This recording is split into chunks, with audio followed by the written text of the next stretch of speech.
नमस्कार. मी तुमच्या सगळ्यांचं स्वागत करते पुन्हा एकदा brain wise with doctor Pallavi प्रसादमध्ये. तर आज आपण घेऊन आलाय खूप महत्त्वाचा एक टॉपिक, ऑर्गन डोनेशन म्हणतो आपण त्याला, आणि अवयवदान असं आपण त्याला म्हणतो. तर दान हा शब्द आहे त्याच्यामध्ये. तर हे किती मोठं दान आहे आणि ते कसं करावं, त्याचं महत्त्व काय आहे, कोणी करावं आणि का करावं, कशा पद्धतीने करावं, कोण कोण करू शकतं, ह्याची सगळी सविस्तर माहिती द्यायला आपल्याकडे आज आलेले आहेत doctor Kapil Zirpe sir. Sir intensivist आहेत रुबी हॉल क्लिनिक इथे, आणि सर तिथे न्यूरो क्रिटिकल सेंटरचे हेड आहेत. तर सरांचं स्वागत करूया. नमस्कार सर. सर, आता जसं मी सांगितलं सगळ्यांना की अवयवदान ह्याच्याशी रिलेटेड आपण आज बोलणार आहोत. तर पहिले प्रकार काय असतात, अवयवदान म्हणजे नेमकं काय आणि त्याचे प्रकार काय असतात ते थोडक्यात सांगाल का?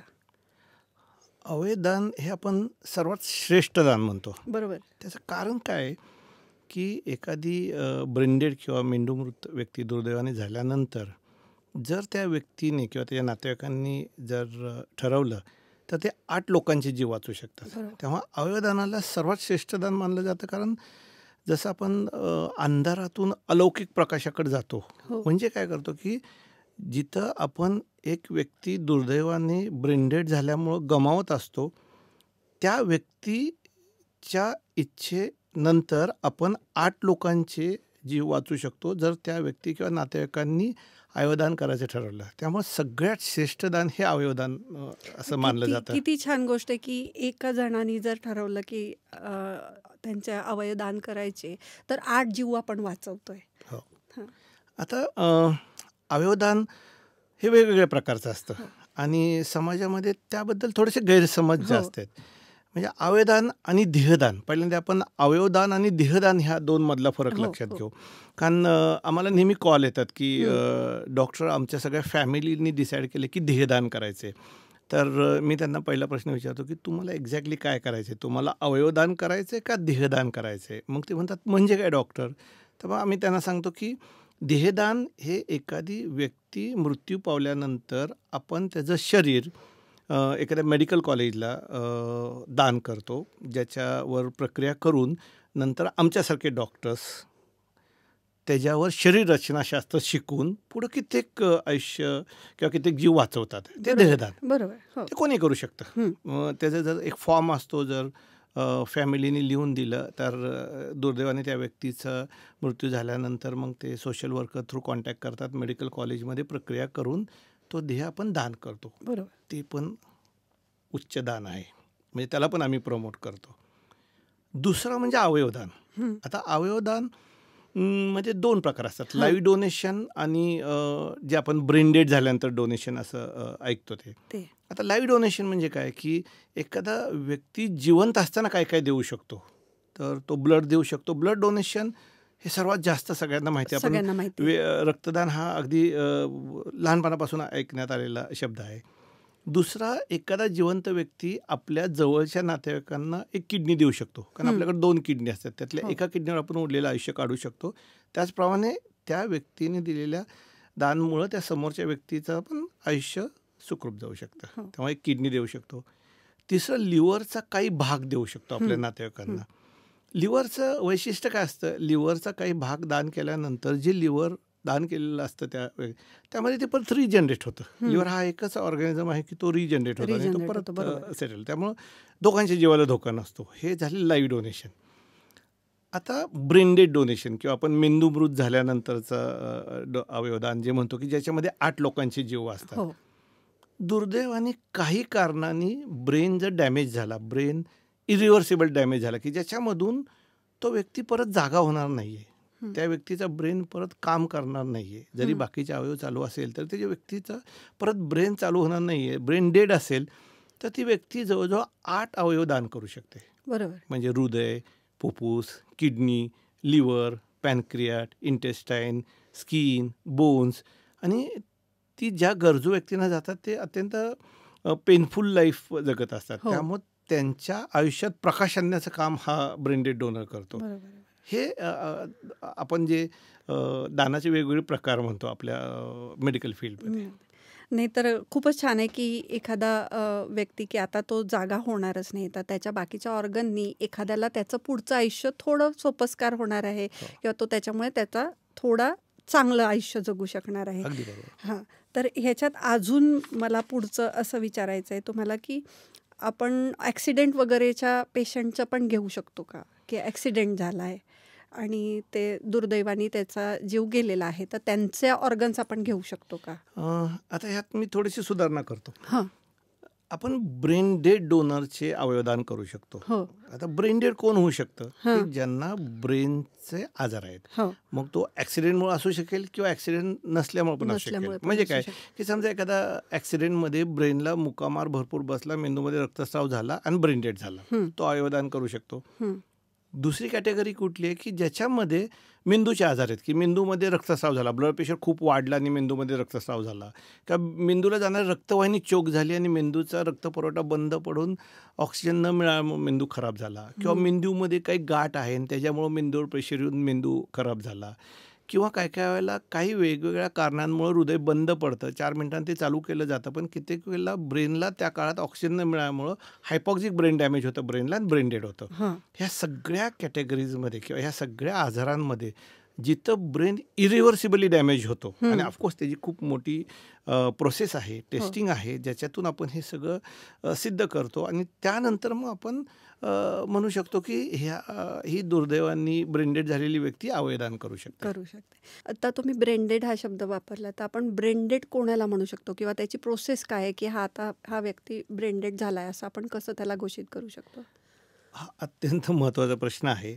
कारण सांगतो, कारण ब्रेनडेड हा शब्द आपण खूप वेळा वापरतो. हो. म्हणजे ज्याला मराठीत मेंदूमृत म्हणतात, पण मेंदूमृत हा एवढा प्रचलित नाही आहे. ब्रेनडेड म्हटलं की लोकांना लक्षात येतं की अवयवदानाच्या रिलेटेड असू शकेल. आता ब्रेनडेड हे काही डायग्नोसिस नाही आहे की बाबा सकाळी राऊंडला आलो आणि पेशंटला तपासल्यानंतर आम्ही सांगितलं की हा पेशंट ब्रेनडेड आहे, असं नसतं. ब्रेनडेड ही प्रोसेस आहे. प्रोसेस आहे, बरोबर. त्यामध्ये काय काय बघावं लागतं आम्हाला, की पहिली गोष्ट की मेंदूचा आजार आहे का, म्हणजे मेंदूचं जे डॅमेज झालेलं आहे, मेंदूची जी इन्व्हॉल्वमेंट आहे ती इरिव्हर्सिबल आहे का. म्हणजे कित्येक मेंदूचे आजार असतात ते रिव्हर्सिबल असतात, म्हणजे ज्याला आपण मेटाबॉलिक कोमा म्हणतो, की समजा सोडियम 180 आहे आणि काही कारणाने 140 झाल्यानंतर तर तो मनुष्य परत शुद्धीवर येऊ शकतो. तुम्हाला आश्चर्य वाटेल, आपण कोमा हा वर्ड खूप चुकीच्या पद्धतीने वापरतो. म्हणजे हिंदी पिक्चरमुळे कोमा म्हटलं की पेशंट ऑलमोस्ट गेला असं असतं. ॲक्च्युली कोमा हा रिव्हर्सिबल असतो. कोमातनं कित्येक पेशंट परत येतात, कोमातनं कित्येक पेशंट बरे होतात. त्यामुळं कोमामध्ये गेला म्हणजे तो मनुष्य गेला असं नाही आहे. त्यामुळे पहिल्यांदा कित्येक वेळेला आम्ही सांगतो की तुमचा पेशंट, पहिली गोष्ट कोमा ह्या शब्द वापरू नका, तुमचा पेशंट ब्रेनडेड आहे. ब्रेनडेड आपण कसं डिक्लेअर करतो की त्याचं इरिव्हर्सिबल कॉज आहे का, की मेंदूमध्ये मोठा रक्तस्राव झालेला आहे, किंवा मेंदूचा एक भाग रक्तपुरवठा न मिळायला बंद झालेला आहे, किंवा ॲक्सिडेंटमध्ये मेंदूला भरपूर रक्तस्राव होऊन डॅमेज झालेला आहे. तर पहिल्यांदा आम्ही कारण आहे का ते बघतो. दुसरी गोष्ट, हे जे कारण आहे याचा आम्हाला डॉक्युमेंटरी एव्हिडन्स लागतो. त्यामुळे imaging is must. CT scan किंवा MRIमध्ये आम्ही डॉक्युमेंट करतो की हा एवढा मोठा ब्लीड आहे, हा ब्रेन ह्याच्यामध्ये कॉम्प्रेस झालेला आहे, हा ब्रेन कोन झाला असा शब्द वापरतो आपण, कोनिंग झालेलं आहे. त्यानंतर तिसरी गोष्ट आपण हे बघतो की हे जर सगळं व्यवस्थित डॉक्युमेंटेशन झालेलं आहे का, की बाबा त्याला cause of the brain damage आणि इमेजिंग झालेलं आहे. त्यानंतर तो कुठल्या सिडेशनच्या इफेक्टमध्ये आहे का. कित्येक वेळेला आपण पेशंट व्हेंटिलेटरवर असतात, पेशंट हालचाल करत असतात, म्हणून सिडेशन दिलेलं असतं, तर तो सिडेशनच्या इफेक्टमधनं बाहेर आला आहे का हे पर्टिक्युलरली चेक केलं जातं. अल्कोहोल इंटॉक्सिकेशन रूल आउट केलं जातं. ह्याला कन्फाउंडर्स म्हणतात. म्हणजे पेशंटचं जर टेम्परेचर 36 डिग्रीपेक्षा जास्त असेल तर त्याला ब्रेनडेड नाही डिक्लेअर केलं जातं. पेशंटचं टेम्परेचर 36च्या वर आल्यानंतरच ह्या सगळ्या टेस्ट केल्या जातात. म्हणजे हायपोथर्मिया, ब्लड प्रेशर लो असेल तर ह्या टेस्ट केल्या जात नाहीत. हायपोटेन्शन, हायपॉक्सिया, ऑक्सिजन सॅच्युरेशन कमी असेल तर हा डिक्लेअर नाही केला जात. हे सगळं झाल्यानंतर, म्हणजे आता मला माहिती माझ्या पेशंटमध्ये रक्तस्राव झालेला आहे, माझ्याकडे CT स्कॅन आहे, मी सर्व गोष्टी रूल आउट केलेल्या आहेत, मग आम्ही त्याचं ब्रेनस्टेम टेस्टिंग करतो. कारण आपल्या ब्रेनमध्ये ना ब्रेनस्टेम नावाचा अत्यंत महत्त्वाचा भाग असतो, की ज्याच्यामध्ये मिड ब्रेन, प्रॉन्स आणि मेड्युला, की ह्याच्यामध्ये आपला श्वास करण्याची प्रक्रिया, आपली कम्युनिकेट करण्याची प्रक्रिया, आपली रिस्पॉन्ड करण्याची प्रक्रिया अवलंबून असते. त्यामुळं मग आपण त्याला पेन देऊन बघतो रिस्पॉन्स आहे का, डोळ्यामध्ये लाईट टाकून बघतो बुबुळाची हालचाल आहेत का, बुबुळं छोटी मोठी होत आहेत का, त्यानंतर कफ आणि गॅग आहे का बघतो आपण. त्यानंतर आपण त्याच्या बाकीच्या सगळ्या टेस्ट केल्यानंतर आता आपण एक अत्यंत महत्त्वाची टेस्ट केली जाते की ती टेस्ट केल्यानंतर ती दुर्दैवी व्यक्ती ब्रेनडेड आहे का नाही हे समजतं, ज्याला ॲपनिया टेस्ट म्हणतात. ॲपनिया टेस्ट म्हणजे काय की थोडक्यात ॲपनिया म्हणजे श्वास चालू नसणे. तर त्या पेशंटचा कार्बन डायऑक्साईड 60% वर नेल्यानंतर पण तो श्वास घेत नसेल तर नक्कीच तो ब्रेनडेड आहे. मग अशा वेळेला त्या पेशंटचा व्हेंटिलेटर डिस्कनेक्ट केला जातो. व्हेंटिलेटर आपण त्या पेशंटपासून काढतो, त्याला ऑक्सिजन देतो, कारण ह्या ड्युरिंग टेस्टिंग पेशंटला कुठलाही धोका न व्हायला पाहिजे ही प्रायोरिटी असते. बरोबर. त्यामुळे हे ऑक्सिजन देऊन ब्लड प्रेशर मेंटेन करून 10 मिनटं आपण व्हेंटिलेटर काढून बघतो आणि त्या 10 मिनटात कार्बन डायऑक्साईड 60च्या वर गेल्यानंतर पण जर पेशंट श्वास घेत नसेल तर ती ॲपनिया टेस्ट पॉझिटिव्ह म्हटली जाते. त्यामुळे ह्या सगळ्या प्रोसेस केल्यानंतर आपण एकदा त्या व्यक्तीला ब्रेनडेड आहे का नाही सांगू शकतो. आणि सर्वात महत्त्वाचं, हे टेस्ट करण्याचे डॉक्टर्स हे गव्हर्नमेंट पॅनेलवर रजिस्टर केलेले असतात. फॉर एक्झाम्पल मी MD आहे, मी हेड ऑफ डिपार्टमेंट आहे, मी 30 वर्षापासून प्रॅक्टिस करतो, हा एक क्रायटेरिया झाला. पण मी गव्हर्नमेंटच्या एक्सपर्ट पॅनेलवर माझं नाव नोंदवलं आहे का ते खूप महत्त्वाचं असतं. अच्छा. आणि त्यानंतरच ती टेस्ट व्हॅलिड केली जाते. आणि हे तुमची टीम आहे पूर्ण, एकाचं काम नाही. कारण प्रत्येक टेस्टिंगला आपल्याला 4 डॉक्टर्स लागतात, तर हे 4ही डॉक्टर गव्हर्नमेंट पॅनेलवर रजिस्टरच पाहिजेत. बरं, ह्या टेस्ट काय अशा रेग्युलर टाईमला होत नसतात की ते त्या ऑड टाईमला होतात, रात्री होऊ शकतात, पहाटे होऊ शकतात. तर ते डॉक्टर अवेलेबल असणं जरुरी आहे. बरोबर. त्यामुळे ह्या डॉक्टरांची एक टीम प्रत्येक हॉस्पिटलतर्फे गव्हर्नमेंट पॅनेलवर रजिस्टर असते. त्यामुळे ब्रेनडेड हे डायग्नोसिस म्हणण्यापेक्षा मी नेहमी सांगतो की ब्रेनडेड ही प्रोसेस आहे. आणि एखाद्या मनुष्याला ज्यावेळेला मी ब्रेनडेड डिक्लेअर करतो त्यावेळेला त्याचं आयुष्य संपलेलं असतं. तेव्हा मला खूप जबाबदारीने हे सांगावं लागतं की तुमचा पेशंट ब्रेनडेड आहे, इट्स अ डेड एंड, तिथून रिव्हर्सिबिलिटी नाहीये. आणि खूप प्रोसिजर असं नाहीये की एक टेस्ट करून केलेली. आणि हा खूप महत्त्वाचा मुद्दा सांगितला तुम्ही आता की जो आम्हाला जाणून घेणं खूप गरजेचं होतं की कोमा आणि ब्रेनडेड ह्यातला खूप मोठा फरक आहे. कारण नातेवाईकांना असं वाटू शकतं की कसं डिक्लेअर केलं यांनी. कोमा हा रिव्हर्सिबल असतो, ब्रेनडेड रिव्हर्सिबल असतो. त्यामुळे हा खूप महत्वाचा. आणि तो का नसतो रिव्हर्सिबल ह्याची जे तुम्ही आता कारणं सांगितले, एवढ्या टेस्ट सांगितल्या की ते केल्यानंतर हे डिक्लेअर केलं जातं की तुमचा पेशंट ब्रेनडेड आहे. तर आपण पुढच्या प्रश्नाकडे वळूया की आत्ता सध्याची जी आपल्या भारतातली परिस्थिती आहे ऑर्गन डोनेशनशी रिलेटेड, तर त्याच्याबद्दल थोडक्यात सांगाल का की आत्ता सद्यस्थिती काय आहे भारतात? सध्याची परिस्थिती भारतातली अतिशय चिंताजनक आहे. आता आपण ज्यावेळेला एखादी गोष्ट अशी मांडतो त्यावेळेला त्याला काहीतरी एव्हिडन्स लागतो. जर 2022 किंवा 23च्या स्टॅटिस्टिक्स बघितलं ना, भारतामध्ये अंदाजे 8 ते 9 लाख लोक मृत्यू पावतात दरवर्षी वेगवेगळ्या कारणाने, ॲक्सिडेंट असेल, आजारामुळे असेल. त्यातले 1 ते 4% ब्रेनडेड असतात. म्हणजे साधारण 36,000 ते 8.5 लाख अप्रॉक्सिमेटली ब्रेनडेड असतात. त्यातले 1% लोक आपल्याला कन्सेंट देतात आताच्या सध्या परिस्थितीत, म्हणजे साधारण 700 ते 800. आता म्हणजे त्याचा अर्थ आपल्याकडं मॅक्झिमम 800 डोनर अवेलेबल असू शकतात पूर्ण भारतात. पण प्रत्येक डोनर सगळे अवयव 8च्या 8 देऊ शकतो अशातला भाग नाही. त्याच्या स्थितीनुसार डिसाईड केलं जातं की कुठले अवयव चांगले आहेत डोनेट करण्यानुसार. त्यामुळं जर तुम्ही आता गव्हर्नमेंट साईटवर जरी जाऊन बघितलं तर आपल्याला गरज काय आहे, आता ऑलमोस्ट 2 लाखपर्यंत किडनीजची गरज आहे. म्हणजे एवढे सगळे पेशंट्स डायलिसिसवर आहेत आणि रोज ते वाट बघतायत की कोणी ऑर्गन डोनेशनला तयार झालं तर ट्रान्सप्लांट होऊ शकतो आणि जीव एक साधारण सुखी आयुष्य जगू शकतात. ते 50,000पर्यंत लिव्हर अपेक्षित आहेत वेटिंग लिस्टवर आणि 50,000पर्यंत हार्ट वेटिंग लिस्टवर आहे. आता ह्या वेटिंग लिस्ट ह्या गव्हर्नमेंट ऑफ इंडियाच्या आहेत आणि त्या अत्यंत ट्रान्सपरंट आहेत, सर्वांना अवेलेबल आहेत. त्यामुळं त्याच्या अगेन्स्ट जर आपण आपल्या करंट स्टॅटिस्टिक्सनी बघितलं तर राऊंड अबाउट 1600+ किडनीज अवेलेबल आहेत, 700+ लिव्हर अवेलेबल आहे आणि 350 ते 400+ हार्ट अवेलेबल आहे. खूपच. तर ही जी तफावत आहे की जी आपले पेशंट्स वेटिंग लिस्टवर आणि जे अवेलेबल ऑर्गन्स आहे, ही जर तुम्हाला नॅरो डाऊन करायची असेल तर तुम्हाला एक उत्तम उपाय ऑर्गन डोनेशन रेट वाढवायचा. आता आपण कम्पेअर कुणाशी करतो, आपण नेहमी कम्पेअर करतो डेव्हलप कंट्रीजशी, म्हणजे स्पेन, अमेरिका, इंग्लंड, ह्या सगळ्या लोकांशी आपण नेहमी कम्पेअर करतो. तिथला रेट किती आहे? स्पेनचा रेट 49 आहे, 47 to 49, 49%. आणि आपला 0.007 आहे. 0.907. जर तुम्ही जर कॅल्क्युलेट केलं ना, हो तर ह्या प्रमाणात अवेअरनेस, ह्या प्रमाणात आपल्याला इव्हन आपला रेट आत्ताचा 0.07चा जरी 20% जरी झाला हां तरी 50% लिस्ट कमी होईल आपली वेटिंग लिस्ट. हो पण आता आपला देश मध्ये बाकीचे सगळे इश्यू जर गृहीत केले तर आपल्याला हा अवेअरनेस वाढवण्याची अत्यंत गरज आहे आत्ताच्या खूपच करंट गरज आहे. सिच्युएशनमध्ये. म्हणजे हे तुम्ही जे सांगताय की 50,000 लिव्हरची आपल्याला गरज आहे हो. की लोकांनी डोनेट करायला पाहिजे, पण आपल्याला तेवढे मिळत नाही. अगदी 1600च अवेलेबल आहे. मग ते 1600चा नंबर येत आणि वर्षाला, हो. तर ते खूपच मोठा प्रॉब्लेम आहे की आपण किती सिरियसली घ्यायला पाहिजे ह्या गोष्टीला, आणि आपण अवयवदान करायला पाहिजे हे आपण लक्षात घ्यायला पाहिजे. आणि आणि त्यासाठी आपण अवयवदान श्रेष्ठदान म्हणतो. कारण म्हणतो अवयवदान केल्याने इव्हन कमर्शियलायझेशन ऑर्गन पण कमी होऊ शकतं. कमी होऊ शकतं. आता मी तेच म्हणणार होती की जर पॉप्युलेशन बघितली आपली हो. तर आता 1600 आहेत हो. आणि रिक्वायरमेंट 50,000ची आहे.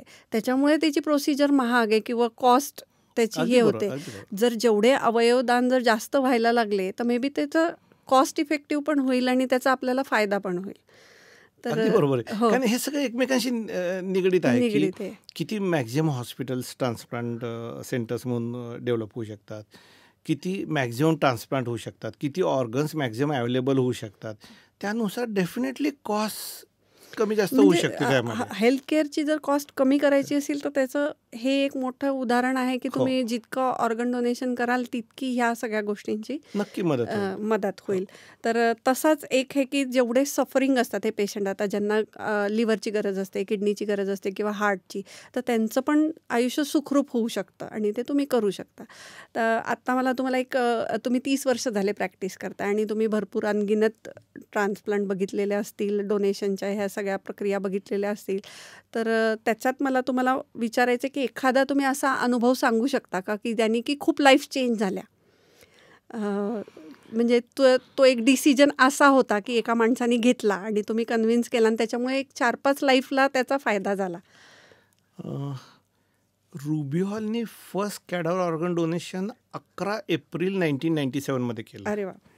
आणि महाराष्ट्रातलं पहिलं कॅडॅव्हर ऑर्गन डोनेशन हे 27 मार्च 1997 मुंबईमध्ये झालं होतं. म्हणजे आम्ही काही आठवड्यातच रुबीत आणि पुण्यात केलं. तेव्हापासून ह्या अवयवदानाच्या चळवळीमध्ये मी कार्यरत आहे.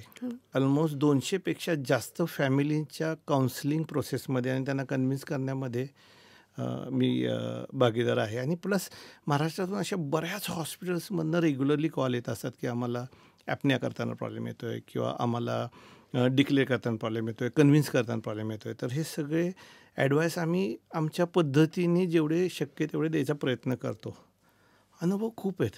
हो तुम्ही एक लक्षात घ्या की डॉक्टर पण हा ह्युमन बिंग असतो. नक्कीच. म्हणजे प्रत्येकाला फॅमिली असती. प्रत्येकाला ज्याला आम्ही काउन्सिलिंगला बसतो तेव्हा आम्हाला फॅमिली बॅकग्राऊंड माहीत असतं, आम्हाला त्यांची सगळी करंट कंडिशन माहीत असती आणि त्या परिस्थितीत त्यांना अवयवदानाचं महत्त्व पटवून द्यायचं हे भयंकर क्लिष्ट काम आहे. हो म्हणजे आणि अत्यंत अवघड आहे. आपल्याकडे खूप गोष्टी अशा ह्याच्याशी त्यांच्या नाही, आपण मुळातच सहिष्णू आणि इमोशनल कॅटेगरीमध्ये हो, जातो. हो, म्हणजे हो. जरी आपण डॉक्टर आहे आम्ही किंवा म्हणजे डॉक्टर हा मशीन नसतो किंवा डॉक्टरांना भावनाच नसतात असं होऊ शकत नाही. मी तुम्हाला एक उदाहरण देतो. काही वर्षापूर्वीची गोष्ट आहे. एक 13 वर्षाची मुलगी होती. रात्री आई वडील जेवत असताना ती म्हटली माझं डोकं दुखतंय. तर वडील म्हटले घे क्रोसिन, उद्या परीक्षा आहे, क्रोसिन घेऊन झोप, सकाळी उठून अभ्यास कर. आता हे इतकं कॉमन आहे प्रत्येक घराघरात. आणि ती रूममध्ये गेली आणि ती कोलॅप्स झाली, म्हणजे ती पडली. मग तिला धावपळ करत त्यांनी आमच्या हॉस्पिटलला आणलं. मग स्कॅन केल्यानंतर मेंदूमध्ये मोठा रक्तस्राव होता. 13 वर्षाची मुलगी. तर मग आम्ही सगळं तिला इंट्युबेट, व्हेंटिलेट आणि सगळ्या इमर्जन्सी सर्व्हिसेस करून इवन ऑपरेशन पण करून जीव वाचवण्याचा प्रयत्न केला. पण दुर्दैवाने 48 तासानंतर ती ब्रेन डेड झाली. 13 वर्षाची एकुलती एक मुलगी. आई वडील एज्युकेटेड. आई मानायलाच तयार नव्हती की शक्यच नाही. कित्येक वेळेला ती माझ्याकडे डोकं दुखतं म्हणून आलेली आहे ना, आत्ता पण तशीच आली होती. त्यामुळे तिची मानसिक अवस्था तऱ्हेची नव्हती. वडील थोडेसे होते पण हा विषय काढायचा कसा हा महत्त्वाचा प्रश्न असतो की अशा हो हो परिस्थितीमध्ये इव्हन आमची पण मानसिकरित्या तयारी होत नव्हती की हा विषय काढायचा काय अवयवदानाचा. तेव्हा आम्ही सगळेजण ठरवलं की 24 तास आपण अजून त्यांना वेळ देऊ. 24 तासानंतर वडील स्वतःहून आले की डॉक्टर झिरपे आपण अवयवदानाचा विचार करू शकतो का. आता ही परिस्थिती आता हळूहळू तुम्ही जर बघितलं ना की आपण इन्व्हॉल्व होत जातो त्या पेशंटच्या परिस्थितीत. फॅमिली म्हणजे आम्ही सगळे त्याची फॅमिली मेंबर बनलो होतो थोडक्यात. तर मी म्हटलं ऑफकोर्स करू शकतो. 13 वर्षाचे आहे, सगळे अवयव व्यवस्थित आहेत आणि मेंटेन करते सगळे पॅरामीटर्स. पण ते म्हटले आई तयार होत नाही, मला अजून 24 तास द्या. आम्ही म्हटलं ठीक आहे. 24 तासानंतर ते म्हटले मी आईला पण तयार केलेलं आहे आणि आमची तयारी आता. त्या परिस्थितीमध्ये मग आम्ही सगळे प्रोसेस करून अवयवदानाची प्रक्रिया कंप्लीट केली. हार्ट, लिव्हर, किडनीज हे सगळे अवयव दान केले आणि त्यानंतर तिचं बॉडी त्यांना हँडओव्हर केली. इथं गोष्ट संपत नाही. 4 दिवसानंतर वडील परत आले माझ्याकडे. ते म्हणले डॉक्टर झिरपे, माझ्या मुलीने तर बऱ्याच लोकांचे जीव वाचवले. आमचा तोटा आहे पण बरेच जीव वाचलेले आहेत. तुम्हाला कधी इथून पुढं जर कुठले नातेवाईक तयार होत नसतील तर मला तुम्ही बोलवा. मी त्यांच्याशी बोलून त्यांना मी कन्व्हिन्स करायचा प्रयत्न करेल. हा जो अनुभव असतो ना तो तुम्हाला खूप काही शिकून जातो. म्हणजे तुम्ही भावनांमध्ये ते इन्व्हॉल्व होताच पण त्या परिस्थितीत एकुलते एक 13 वर्षाच्या मुलीचा अनपेक्षित ब्रेनडेड होणं, अवयवदान करणे, त्यानंतर परत येऊन त्या वडिलांनी सांगणे की तुम्हाला काही मदत लागली तर मला बोलवा. ह्याच्यातून एनकरेजमेंट पण मिळते. खूपच म्हणजे त्यांच्यात ते धैर्य किती असेल त्यांना आणि महत्त्व किती असेल की ह्याच्याने दुसऱ्यांचे जीव वाचणार आहेत, ते खूप महत्त्वाचा पॉईंट आहे. तर आपण जे डिस्कस करतोय की कन्व्हिन्स करणे नातेवाईकांना, त्याच्यात एक सगळ्यात कॉमन प्रश्न असेल तुमचा की आम्हाला विधी सगळ्या प्रॉपर झाल्या पाहिजे किंवा आपली जी इंडियन संस्कृतीमध्ये आपण म्हणतो की मोक्ष मिळाला पाहिजे आणि त्याच्याबद्दल बरेच गैरसमज आहेत की मग ते आम्हाला विधी करता येतील का, मग त्यांचा लिव्हर नसेल तर किंवा त्यांचा हार्ट नसेल तर त्याच्याशी रिलेटेड थोडंसं जरा आम्हाला मार्गदर्शन करा. काउन्सिलिंगमध्ये मी सांगितलं ना की खूप वेळेला हे सगळे अगदी रेग्युलरली फ्रिक्वेंटली आज क्वेश्चन म्हणतो आम्ही. म्हणजे जी आमची मानसिक तयारी असते या प्रश्नांना उत्तर द्यायची की पहिला अगदी कॉमन प्रश्न ते येऊन विचारतात की सर आम्ही तयार आहोत पण नंतरच्या अंत्यविधीला आम्हाला सगळे रिच्युअल्स फॉलो करता येतील का. तर आम्ही सांगतो हो अगदी. म्हणजे तुमच्या डोक्यातनं एक काढून टाका की काही डिसफिगरमेंट होती. म्हणजे लोकांना काय वाटतं माहिती का की आय डोनेशन केलं तर डोळे विद्रूप दिसतील. असं नसतं. आय डोनेशन करताना आयमधला आपण फक्त कॉर्निया घेतो, तो भयंकर स्किलरित्या तो रिमूव्ह केला जातो. तुम्ही जर त्यानंतर बघितलं तर तुमच्या लक्षात पण येणार नाही की त्या व्यक्तीने आय डोनेशन केलेलं आहे. तेव्हा आम्ही त्यांना सांगतो आहे की आय डोनेशन केल्याने चेहरा विद्रूप होतो असं नाही आणि we are also human being. आम्हाला ह्या सर्व गोष्टी अत्यंत जवळच्या आहेत आणि आमची जबाबदारी आहे की काही करून कुणाच्याही कुठल्या भावना दुखावल्या जाणार नाही. बरोबर. दुसरी गोष्ट ज्यावेळेला हार्ट सर्जरी करतो किंवा लिव्हर करतो आम्ही, रिट्रीव्ह करतो, तर ह्या सगळ्या सर्जरीज अत्यंत स्किल डॉक्टर करतात. मिनिमम इन्सिजनमध्ये करतात. त्यानंतर अत्यंत सफाईदारपणे त्या सुचर करून क्लीन होऊन कवर करून दिल्या जातात. त्यामुळे तुम्ही तुमचे सगळे अंत्यविधीच्या प्रोसिजर रेग्युलर पद्धतीने करू शकता. कुठलीही डिसफिगरमेंट होत नाही. कुठलेही तुम्ही तुमचे विधी टाळू नाही शकत. प्रत्येकाच्या भावना महत्त्वाच्या, तुमच्या भावना तेवढ्याच आमच्या दृष्टीने महत्त्वाच्या आहेत. काही जण विचारतात की आम्ही लिव्हर किंवा हार्ट जर डोनेट केलं आमच्या पेशंटनी तर पुनर्जन्म झाला तर त्या वेळेला त्याला हार्ट किंवा लिव्हर नसलं तर. आता हा प्रश्न तसा गंभीर आहे. तर आम्ही त्यांना त्याच गंभीरपणे सांगतो की बाबा आपण आता फॉर एक्झाम्पल हिंदू समाज असेल तर आपण क्रिमेट करतो, राखच होती ना शेवटी. मग ते अवयव पुढच्या जन्मी कसे होतात. त्यामुळं ह्या जन्मी तू लिव्हर दान केल्याने पुढच्या जन्मी तुझ्या नातेवाईकांना लिव्हर नसणार स्पिरिट असतो, बॉडी तर शेवटी हे मिथ आहे. तर हे त्यांच्या प्रश्नांची सतत उत्तरं द्यावी लागतात. म्हणजे ह्याच्यामध्ये कुठेही टाळता येत नाहीत किंवा कुठेही त्यांना सांगता येत नाही की बाबा तुमचे प्रश्न बरोबर नाही आहेत. असे त्यांचे बरेचशी. आता अजून एखादा कॉमनली आज क्वेश्चन म्हणतो, फ्रिक्वेंटली आज क्वेश्चन की ते म्हणतात की हे अवयव फक्त श्रीमंत लोकांनाच जाणार का. आम्ही त्यांना सांगतो की ही लिस्ट ही गव्हर्नमेंटनी बनवलेली आहे. ही लिस्ट गव्हर्नमेंटच्या वेबसाईटवर सगळ्यांना अवेलेबल आहे. ही ट्रान्सपरंट लिस्ट आहे. त्यामुळं हे जे ॲलोकेशन होतं ते ZTCC लेवलला होतं. झोनल ट्रान्सप्लांट कमिटी असते प्रत्येक रिजनमध्ये. ते ऑर्गन अलॉट करतात. ज्या हॉस्पिटलमध्ये ऑर्गन डोनेशन धरतं ते नाही अलॉट करत. त्यामुळे ही जी लिस्ट आहे ना, गव्हर्नमेंट ऑफ इंडियाने अत्यंत योग्य प्रकारे हे सगळं काम केलेलं आहे की ह्या जी ट्रान्सपरन्सी आहे, वेटिंग लिस्ट किंवा ह्याच्या वेटिंग लिस्ट मेंटेन केल्या जातात आणि त्या सगळ्यांना अवेलेबल केल्या जातात. म्हणजे समजा दुर्दैवाने माझा नातेवाईक वेटिंग लिस्टवर असेल तर मला एक्झॅक्टली माहीत असतं की त्याचा नंबर कितवा आहे आणि त्याला अजून किती वेळ लागू आणि हे शकतो सगळं तुम्ही येण्यासाठी. ऑनलाईन बघू शकता. ऑनलाईन बघू शकतो आपण हे सगळं. त्या वेबसाईटचं नाव सांगता येईल का? नोटोच्या वेबसाईटवर हा का? ओके. तर हे सगळं तुम्हाला असं काही नाही की गरीबाला मिळणार नाही, श्रीमंतालाच मिळेल किंवा काही होईल. तुम्ही जर अवयव दान केलेले आहेत तर ते तुमच्या लिस्टनुसार ज्याचा नंबर पहिला आहे त्याला नक्की मिळेल. अगदी अगदी. असं त्याचा हे होतं. तर आता आपण परत अवयवदान हे कोण कोण करू शकतं? आता समजा एखाद्याला हार्ट प्रॉब्लेम आहे किंवा किडनी प्रॉब्लेम आहे, तर हे कोण कोण अवयवदान करू शकतात? समजा आजार असलेले लोक लक्षात आलं. आता अवयवदानाला पहिली गोष्ट एज लिमिट नाही आहे. 2 महिने 2 वर्षाच्या बाळापासून ते 75 वर्षापर्यंतचे आजोबा अवयवदान करू शकतात. ते अवयव रिट्रीव्ह करताना म्हणजे आपण काढून घेताना त्याची क्वालिटी चेक केली जाते.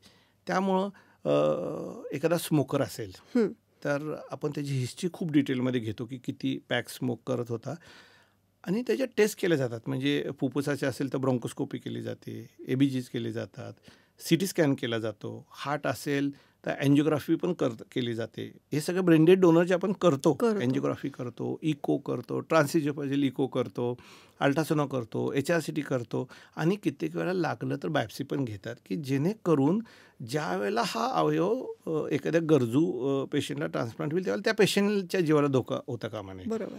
त्यामुळं अवयवाचं म्हणजे एजचं लिमिट नाही आहे. आजारांचं असं लिमिट नाही की एखादा म्हणतो की मी डायबिटीस आहे, करू शकतो. म्हणजे त्याचे अवयव आपण रिट्रीव्ह करू शकतो. ब्लड प्रेशर आहे त्याचे पण अवयव रिट्रीव्ह करू शकतो. हार्ट डिसीज आहे. आता एखाद्या पेशंटला हार्ट डिसीज आहे, हार्ट अटॅक येऊन गेला तर कदाचित त्याचं हार्ट नाही रिट्रीव्ह केलं जाणार, पण कदाचित किडनी, लिव्हर किंवा बाकीचे अवयव त्याचे दान होऊ शकतात.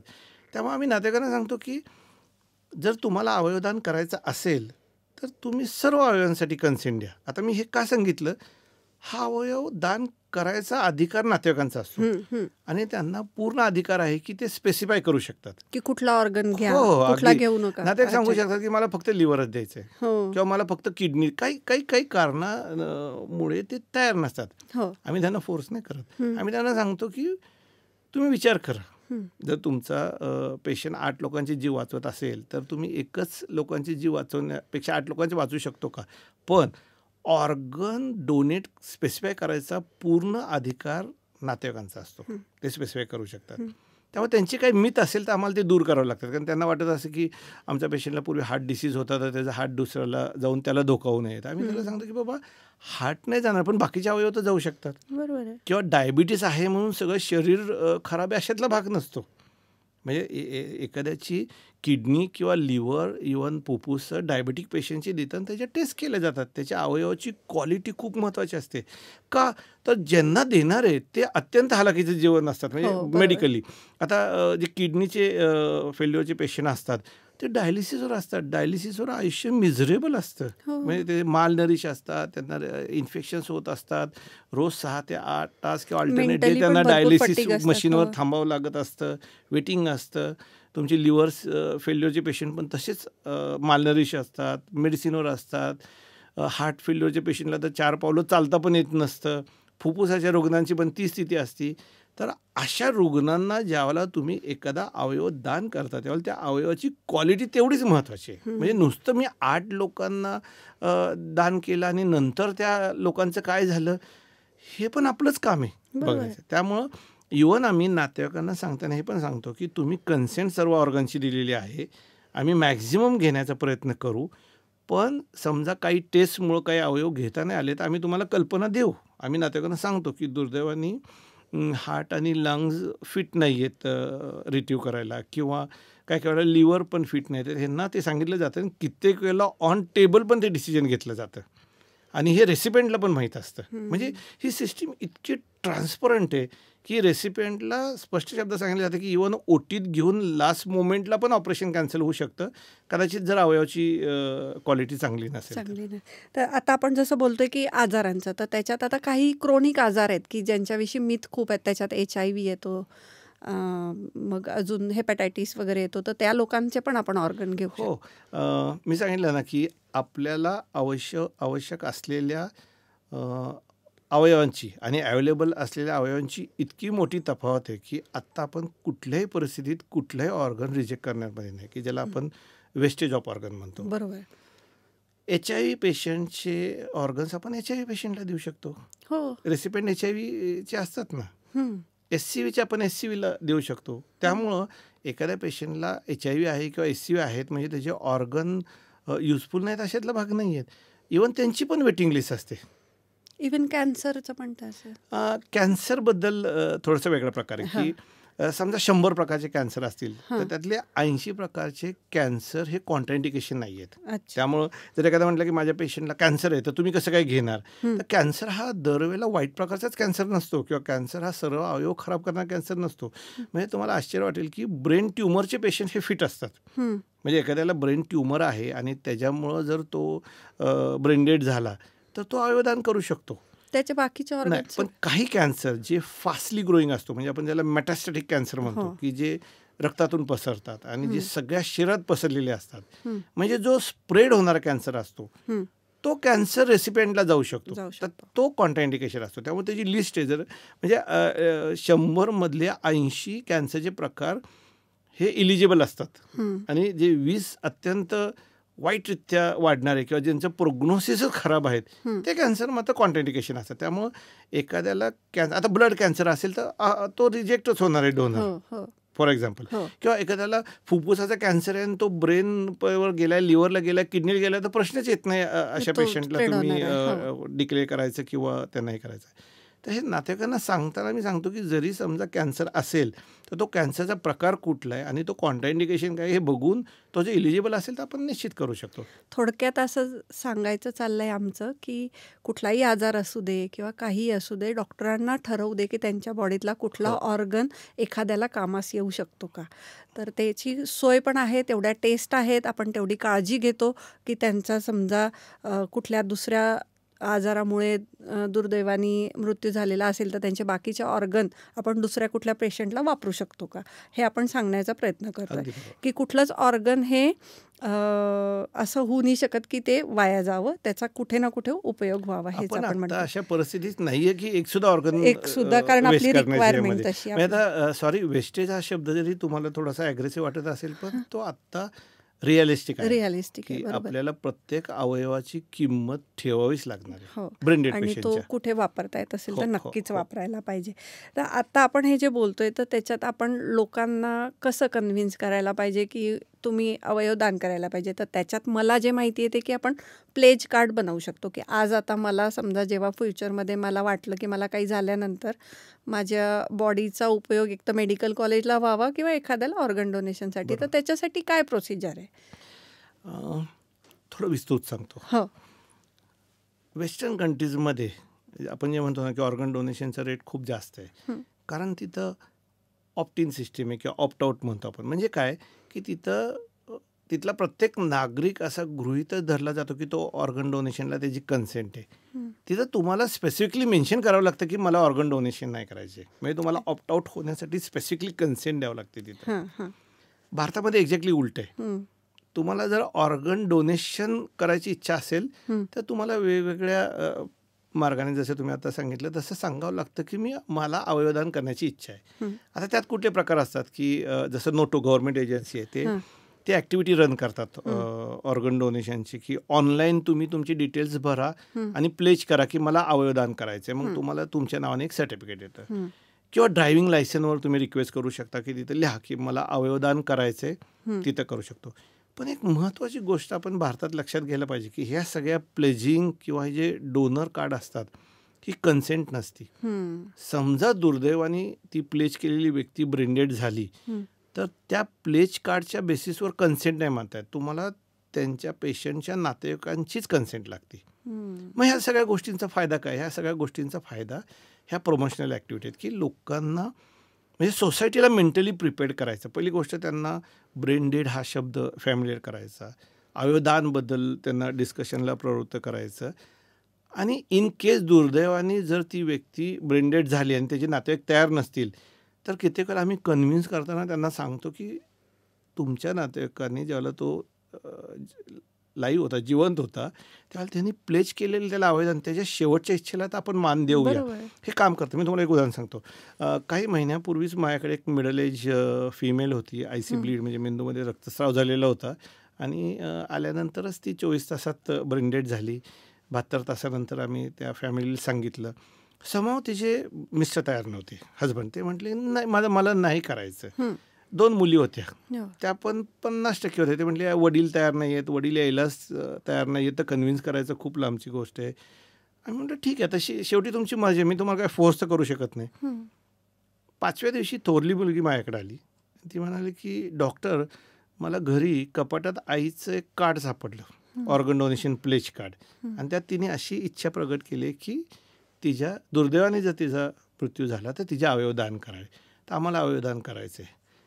हा त्याचा फरक असतो. म्हणजे जे प्लेज कार्ड असतात किंवा हे जे ड्रायव्हिंग लायसन असतात हे फॅमिलीला कन्व्हिन्सिंग करायला खूप पण त्याला प्रमाण नाही मानू शकत आपण, फक्त कन्सेंट मात्र नातेवाईकांची लागते. आता 2018 मार्चमध्ये सुप्रीम कोर्टनी ॲडव्हान्स विल आता भारतामध्ये ॲक्सेप्ट केलेलं आहे. त्या ॲडव्हान्स विलमध्ये जर तुम्ही मेन्शन केलेलं असेल तर आपण त्या बेसिसवर आपण कन्व्हिन्स करू शकतो नातेवाईकांना. बरोबर. आता आपण मगासपासून ब्रेन डेथ विषयी बोलतोय, तसं मी ऐकलंय की समजा हार्ट बंद पडलेलं असेल की DCD जर झालेला असेल तर आपण तेव्हा बाकीचे ऑर्गन घेऊ शकतो का? हो, याचं उत्तर हो असं आहे. जर परत वेस्टर्न कंट्रीजमध्ये हे जे ऑर्गन डोनेशनचे रेट जे वाढतात ना, त्यामध्ये ते लाईव्ह डोनेशन करतात, ते ब्रेन डेड डोनेशन पण खूप ॲग्रेसिव्हली प्रमोट करतात. ते DCD म्हणजे डोनेशन आफ्टर कार्डियाक डेथ हे पण अत्यंत ॲग्रेसिव्हली प्रमोट करतात. म्हणजे ऑलमोस्ट 30 ते 35% डोनेशन्स हे DCD होतात वेस्टर्न कंट्रीजमध्ये. भारतामध्ये तो प्रमाण आत्तापर्यंत ऑलमोस्ट 0 होतं किंवा लेस दॅन 1% होतं. त्याचं कारण आपले काही लॉज होते की आपल्या लॉनुसार आपण एंड ऑफ लाईफ केअर म्हणतो की ज्याच्यामध्ये आपण एखादी लाईफ सेव्हिंग जी यंत्रणा असते ती विथड्रॉ नव्हतं करू शकत किंवा विथहोल्ड नव्हतं करू शकत, थांबवू शकत नव्हतं. त्यामुळे हा DCD हा प्रकार आपल्याकडे थोडासा अवघड होता. पण परत जानेवारी 2024मध्ये सुप्रीम कोर्टाने अत्यंत महत्त्वाचा कायदा केलेला आहे की एंड ऑफ लाईफ, की बाबा तुम्ही हॉस्पिटल्समध्ये 2 कमिटीज थ्रू जर हे सगळं एस्टॅब्लिश केली प्रोसेस एंड ऑफ लाईफची, तर तुम्ही withdrawal of the life support किंवा विथहोल्डिंग ऑफ द लाईफ सपोर्ट करू शकता. म्हणजे एखादा पेशंट व्हेंटिलेटरवर आहे आणि एखादा पेशंट लाईफ सपोर्टवर आहे आणि समजा फर्टिलिटी ऑफ द लाईफ की एवढं सगळं मेडिसिन देऊन सुद्धा तो वाचण्याची शक्यता नाही आहे, हे जर प्रायमरी डॉक्टरने एक्सपर्ट डॉक्टरनी डॉक्युमेंट करून जर सांगितलं असेल तर कित्येक वेळेला डॉक्टर नातेवाईकांना चॉईस देऊ शकतात की तुम्ही विथड्रॉ करू शकता, म्हणजे एंड ऑफ लाईफ. आणि आता ही प्रोसेस भारतामध्ये लिगल झालेली आहे, त्यामुळे आपण ह्या विषयावर बोलू शकतो. पहिली गोष्ट.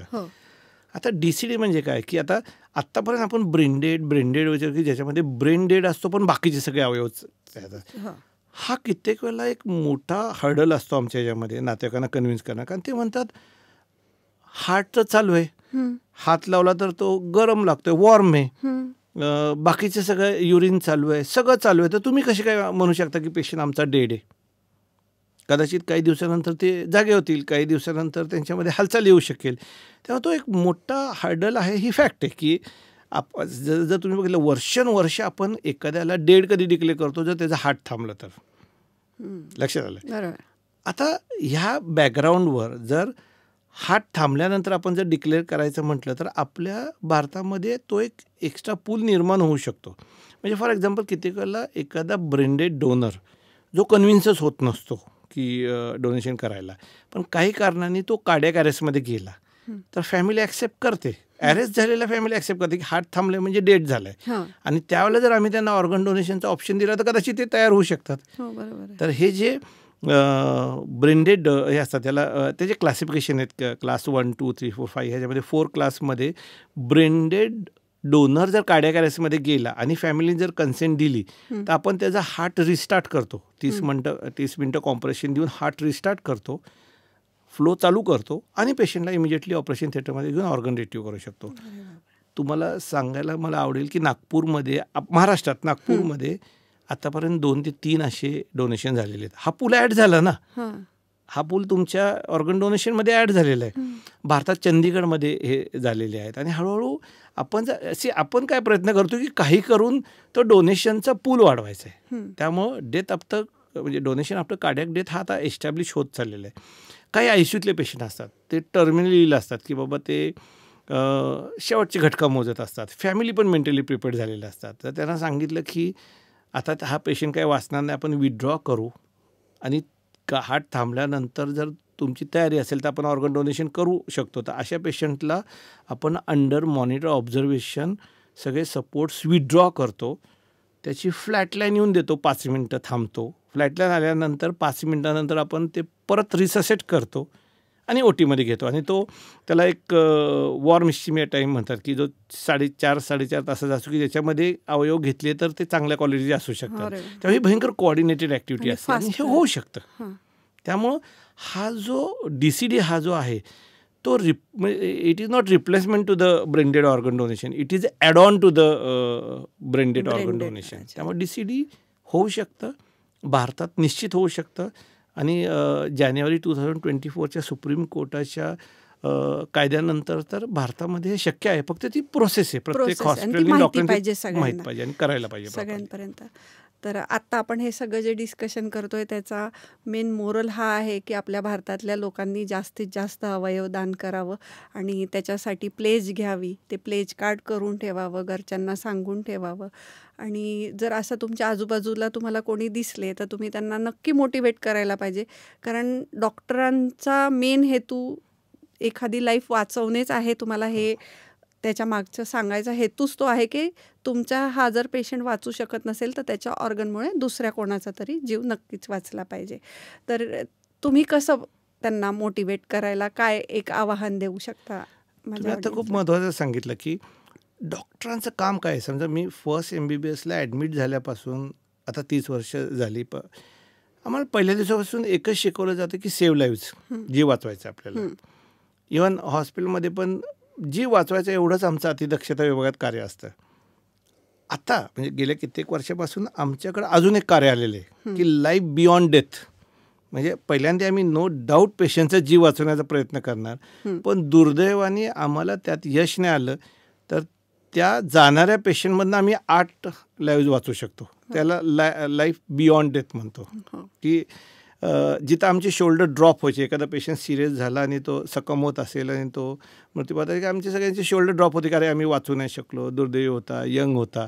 पण आता कदाचित त्या पेशंट जर फिट असेल तर आम्ही अजून 8 लोकांची जी वाचू म्हटल्यावर ती सगळी सिस्टीम परत थोडीशी अलर्ट होती. त्यामुळं माझी सर्वांना एकच रिक्वेस्ट आहे की अवयवदानासारखं श्रेष्ठ दान नाही. अवयवदान हे सगळ्या दानमध्ये श्रेष्ठ मानलं जातं, कारण तुम्ही 8 लोकांची जीव वाचू शकता आणि आत्ता सद्य परिस्थितीमध्ये त्याची आपल्या भारतात अत्यंत गरज आहे. खूप तफावत आहे की 50,000 पाहिजे आणि 1600 करतोय, म्हणजे आपण त्याला जरा सिरियसली घ्यायला पाहिजे. तर सगळ्या ह्या नोटवरती की आम्ही आज जे सांगण्याचा प्रयत्न केला ते तुम्हाला नक्कीच समजलं असेल आणि तुम्ही त्याला सिरियसली घ्याल. आणि असे अजून काही प्रश्न असतील तुमचे तर तुम्ही सरांना तिथे कमेंटमध्ये खाली लिहा, आम्ही त्याचे उत्तर देण्याचा प्रयत्न करू, किंवा तुम्ही सरांना भेटू पण शकता. रुबी हॉलमध्ये सर असता आणि तुमच्या आजूबाजूच्या लोकांना तुम्ही ग्रुप घेऊन किंवा एखादा इव्हेंट घेऊन तुम्ही हे नक्की प्रमोट करायला पाहिजे की ऑर्गन डोनेशन किती मस्ट आहे सध्या इंडियामध्ये, ना आपण किती मागे चाललेलो आहोत आणि आपण किती फास्टेस्ट या गोष्टीसाठी विचार करायला पाहिजे. तर खूप छान माहिती दिली सर तुम्ही आणि खूपच महत्त्वाचा टॉपिक होता हा, जो लोकांपर्यंत समजणे खूप गरजेचं होतं.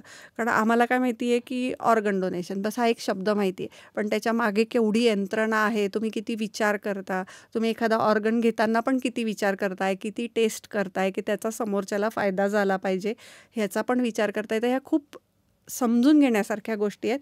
तर खूपच इन्फॉर्मेटिव्ह होतं तुमचं. Thank you so much sir. Thank you Thank you. So much.